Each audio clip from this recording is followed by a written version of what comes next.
Assalomu alaykum rahmatullohi va barakot. Qo'qon Qulpinoy kanali muxlislari. Bugun 29-iyun 2026-yil ko'chat qilish jarayonini ko'rsatib boramiz. Yerga 10 santimetrlik teshikli kapelnilarda yotqizib chiqdik. Salafan o'ragani tepasini setka bilan to'sdik, 75%lik. Klimat kontrol qo'ydik. Yomg'irlatib sepadigan 20 metr uzunlikda joy tayyorladik.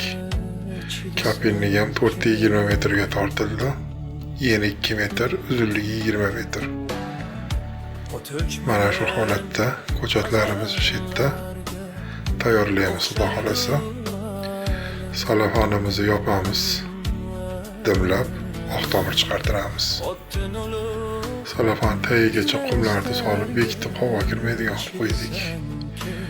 Pastlariga qumlarni bosib. Tanoplarimiz birinchi, ikkinchi tanopni olamiz. Tanopimizning holati o'ta kuchli tanop, roza yetilgan. Stakanlarimizni suvda bo'ktiryapmiz. Tagidan suv olib tepasiga qora nam tortguncha. Keyin tanoplarni mana shu holatda ko'rgan bo'lsalaring uchda tomiri chiqib yotibdi. Mana shu holatda ekib chiqamiz. Obuna tugmasini bosmaganlar obuna bo'linglar. Videomizga like bossalang ko'pchilikka yetib boradi.